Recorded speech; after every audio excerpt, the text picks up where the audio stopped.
ಇದೇ ಒಂದು ವಿಚಾರ, ನಮ್ಮೊಳಗಿರೋ ಭ್ರಷ್ಟಾಚಾರ ತೆಕ್ಕೊಳ್ಳೋದೇ ಪ್ರಜಾಕೀಯ. ನೀವು ಹೊರಗಿನ ಭ್ರಷ್ಟಾಚಾರ ತೆಗಿಯಕ್ಕೆ ಮುಂಚೆ ನಮ್ಮೊಳಗಿರೋ ಭ್ರಷ್ಟಾಚಾರ ನಾನು ತೆಕ್ಕೊಬೇಕು. ನಾನು ಓಟ್ ಏನಕ್ಕೆ ಹಾಕ್ತೀನಿ?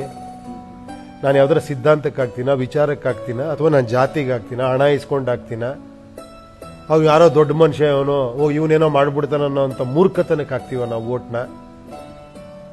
ಕೇಳಿ, ಎಲ್ಲ ತಿಳ್ಕೊಂಡ್ರವ್ರಿಗೆ ನಮಗೆ ನಮ್ಮ ಬಡ್ಜೆಟ್ ಗೊತ್ತಾ, ನನ್ನ ಕ್ಷೇತ್ರಕ್ಕೆ ಎಷ್ಟು ಹಣ ಬಂದಿದೆ ಗೊತ್ತಾ, ಎಜುಕೇಷನ್ಗೆ ಎಷ್ಟು ಅಲಾಟ್ಮೆಂಟ್ ಆಗಿದೆ ಗೊತ್ತಾ, ನಮಗೆ ಬೇರೆ ಏನೇನೋ ವಿಷಯಗಳು ಗೊತ್ತಿರುತ್ತೆ. ನಮಗೆ ಪ್ರಪಂಚದ ವಿಷಯ ಎಲ್ಲ ತಿಳ್ಕೊಂಡಿರ್ತೀವಿ ನಾವು. ನನ್ನ ಕ್ಷೇತ್ರಕ್ಕೆ, ನನ್ನ ಹಳ್ಳಿಗೆ ಏನು ದುಡ್ಡು ಬಂದಿದೆ ಇದನ್ನು ತಿಳ್ಕೊಳ್ಳಲ್ಲ ನಾವು. ಸೊ ಯಾವುದಕ್ಕೆ ನಾವು ಮತ ಹಾಕಬೇಕು, ಇಂಥ ವಿಚಾರ ತಗೊಂಡು ಆಟೋಮೆಟಿಕ್ ಆಗಿ ಚೇಂಜ್ ಆಗುತ್ತೆ. ಅದೇ ಪ್ರಜಾಕೀಯದಲ್ಲಿ ಹೇಳ್ತಿರೋದಷ್ಟೇ.